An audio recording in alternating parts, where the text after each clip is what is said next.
menggunakan akses passenger voice dan juga tangga.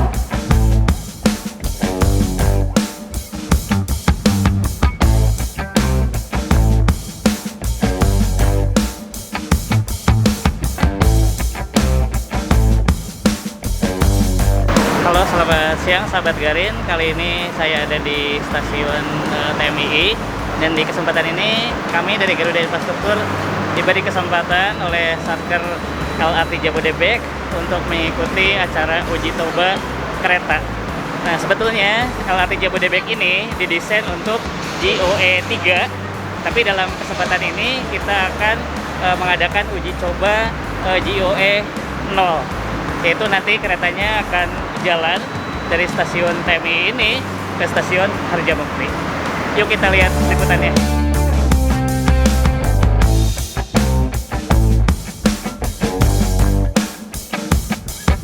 Oke, terima kasih atas kehadiran teman-teman dari Garuda Infrastruktur untuk melihat kemajuan dari pembangunan prasarana dan sarana LRT Jabodebek. Dapat saya sampaikan di sini bahwa secara keseluruhan progresnya sudah mencapai 79%, dan khusus untuk lintas pelayanan Cibubur sampai Cawang sudah 90%. Sehingga sekarang ini kita lagi melakukan testing commissioning, ya, testing commissioning. Sedangkan untuk yang lainnya dari Cawang sampai dengan Duku Atas progresnya sekitar 70%. Kita masih memiliki satu long span besar, long span Duku Atas, yang kita harapkan selesai juga di bulan Desember. Kemudian ada lagi dari Cawang sampai dengan Bekasi Timur juga sekitar 70%. Pekerjaan terbesar kita adalah menyelesaikan depo di sana. Nah, untuk fisik secara sistem kita akan targetkan di bulan Oktober tahun 2021 semuanya selesai, termasuk depo. Kemudian testing commissioning memakan waktu sekitar 8 bulan sampai boleh untuk dioperasikan secara komersial. Karena ini adalah kereta untuk angkutan massal, sehingga kita harus hati-hati betul melakukan pengujian-pengujian, sehingga waktunya membutuhkan waktu sekitar 8 bulan. Sehingga harapannya di bulan Juli tahun 2022 kita sudah bisa menggunakan kereta ini untuk warga Jakarta, warga Depok, ataupun warga Bekasi. Terima kasih.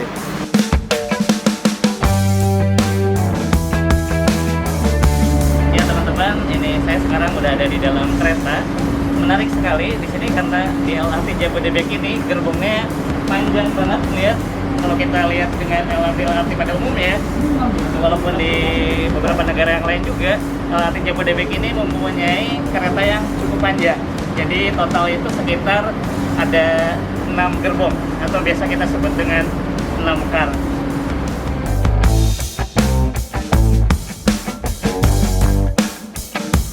Kita lihat ini ada akses untuk dipalto. Jadi meng-cover semua fasilitas untuk kita semua. Seperti kereta-kereta pada umumnya di negara-negara maju, di mana kereta-kereta tersebut memiliki fasilitas untuk dipalto.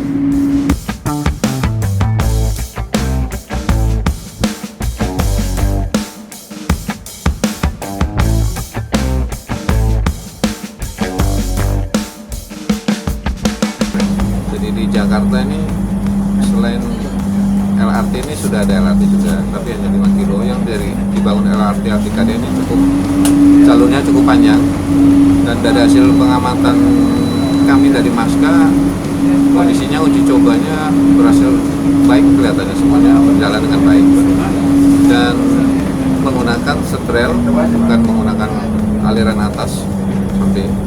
Kemudian harapan kita tentunya nanti LRT yang ada bisa diintegrasikan dengan LRT yang lain dan kereta api yang ada di sana. Mudah-mudahan semuanya nanti bisa berintegrasi, sehingga Jakarta nanti bisa kemana-mana bisa menggunakan LRT.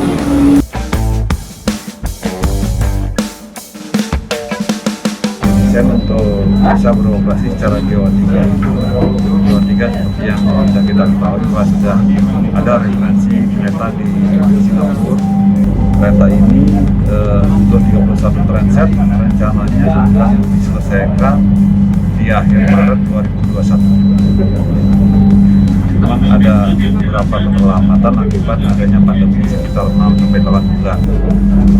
Nanti pada saatnya di pengoperasian akan berjalan 27 transit. 4 transit akan sebagai buffer untuk cadangan. dan sama nanti akan bermuara di depo Depok yang deponya milik kereta api yang sekarang lagi kita omongin. Itu aja sih dari saya.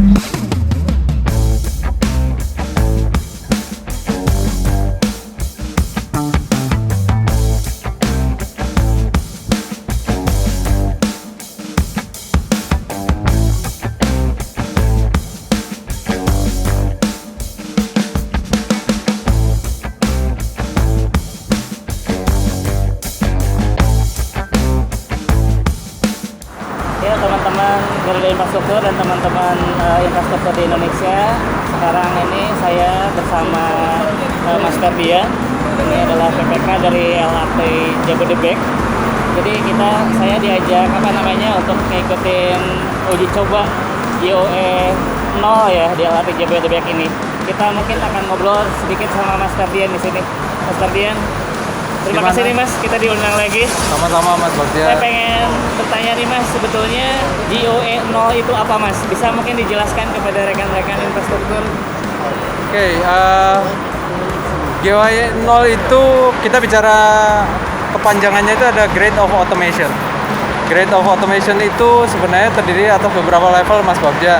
Ada mulai dari level 0 itu di mana memang semuanya secara prinsip semua manual. Kita belum mengaktifkan automatic train protection, artinya pergerakan kereta betul-betul masih dikontrol secara manual. Akan tetapi memang pembentukan rute itu sudah dilakukan di BOCC, di Backup Operation Control Center, yang kebetulan ada di stasiun Harjamukti ya, gitu, BOCC tersebut. Nantinya GOA 0 ini akan kita tingkatkan, dalam prosesnya memang membutuhkan tahap per tahap. Setelah uji secara overall GOA 0 ini sudah clear, kita akan naikkan ke GOA 1 menggunakan automatic train protection. Artinya kita coba untuk memfungsikan apakah automatic train protection ini akan melindungi pada saat masinis lalai, dia tetap akan melindungi sehingga tidak terjadi kecelakaan ke depan. Naik lagi sampai dengan GOA 3 itu sudah fully by system. Ya. So sudah tidak ada lagi andil masinis. Dalam hal ini kita hanya menggunakan fungsi masinis hanya selaku train attendant saja, di mana hanya menunggu dan hanya mengambil alih operasi jika misalkan ada kejadian-kejadian yang tidak diharapkan. Mas Ferdian, nanti berarti kan GOE 3 ya akhirnya ya? Ya. Ini kita hari ini hanya uji coba aja. Betul. Nah, kira-kira Mas benar-benar target itu kapan gitu untuk beroperasi secara full, dan ketika beroperasi itu apakah langsung GOE 3 atau kita beberapa bulan dulu ada step-stepnya dari GOE 0, terus 1, 2 dan seterusnya? Mungkin bisa diceritakan. Kalau untuk nanti yang pertengahan 2022 Mas Bagja, rekan-rekan sekalian, pada saat sudah mengoperasikan dan melayani penumpang, itu insya Allah sudah GOA 3, sudah full driverless. Mungkin ada banyak yang seringkali mempertanyakan full driverless masih ada masinis atau masih ada train attendant. Ya sebagaimana saya sampaikan tadi, itu sebenarnya masalah pilihan opsi sih ya. Apakah kita nyaman dengan betul-betul full driverless di mana tidak ada train attendant sama sekali, ataupun kita masih merasa bahwa train attendant ini tetap dibutuhkan jika untuk ambil alih jika ada sesuatu yang terjadi. Tapi pada akhirnya keputusannya ada diambil keputusan untuk menggunakan sistem GOA 3 setelah mendapatkan pertimbangan dari operator, yaitu dari perusahaan PT Kereta Api Indonesia. Nah, untuk step by stepnya, yang pasti pertengahan tahun depan 2021 itu insya Allah kita akan sudah mulai melakukan uji coba GOA 0 serta GOA 1 di seluruh lintas. Seluruh lintas. 1, 2, 3 Mas ya?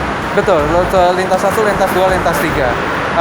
Yang belum itu depo, karena depo memang pembangunannya sekarang masih coba dikejar, hanya kelihatannya baru akan selesai di akhir tahun 2021. Kenapa akhirnya pertengahan 2022? Karena depo itulah sumber dari semuanya, baik itu perawatan keretanya, mulai operasinya, OCC building kita ada di sana, sehingga ya kita harus menunggu sampai depo itu selesai. Tadi saya melanjutkan sedikit, setelah pertengahan 2021 ada uji GOA 0 dan GOA 1. Nanti di September 2021 insya Allah kita akan sudah mulai melakukan uji coba untuk GOA 3 di seluruh lintas. GOA 3 ya Mas? Iya, sembari menunggu depo selesai. Begitu depo selesai kita uji sekaligus dengan depo, sehingga ya kami mohon doa dan dukungan rekan-rekan sekalian. Mudah-mudahan pertengahan 2022, khususnya di awal bulan Juli 2022 itu sudah betul-betul siap untuk dioperasikan untuk pelayanan penumpang. Dan ini adalah akan menjadi JOA 3 pertama di Indonesia, Mas. Insya Allah, Mas. Oke. Insya Allah JOA 3 pertama di Oke. Indonesia. Terima kasih Mas Ferdian nih. Sama-sama, Mas. Jadi rekan-rekan infrastruktur seperti disebutkan oleh Mas Ferdian, LRT Jabodebek ini akan menggunakan sistem JOA 3. Ini adalah sistem yang pertama di Indonesia dan mudah-mudahan bisa diikuti oleh LRT atau kereta-kereta lainnya di provinsi lain demi kemajuan transportasi Indonesia yang kita cintai.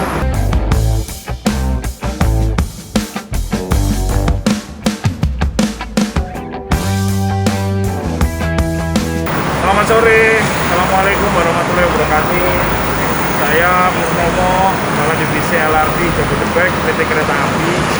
Sore ini kita sama-sama mengikuti uji coba LRT Jabodebek fase 1 di lintas 1 dengan menggunakan sistem persinyalan GO1. GO1 ini adalah tahapan awal di mana nanti LRT Jabodebek ini akan beroperasi dengan teknologi persinyalan GOA 3, driverless dan menggunakan sistem CBTC. Nah, harapan kami dengan beroperasinya LRT ini yang pertama adalah bisa menjadi transportasi massal andalan atau unggulan masyarakat di Jakarta dan Jabodebek secara umumnya. Dan kedua, membantu pemerintah untuk mengurangi kemacetan yang terjadi di Jakarta dan di Jabodebek. Harapan kita semua semoga LRT ini bisa segera beroperasi nanti di awal tahun 2022 dan memberikan suatu nilai kebanggaan buat Indonesia. Terima kasih, salam sehat, assalamualaikum warahmatullahi wabarakatuh. Hai sahabat Garin dan rekan-rekan infrastruktur di Indonesia. Demikian liputan Garuda Infrastruktur untuk uji coba sistem persinyalan LRT Jabodebek yang dilaksanakan secara internal oleh pihak-pihak dalam lingkup LRT Jabodebek. Terima kasih banyak sudah setia menonton channel Garuda Infrastruktur dan sampai jumpa di video-video kami selanjutnya.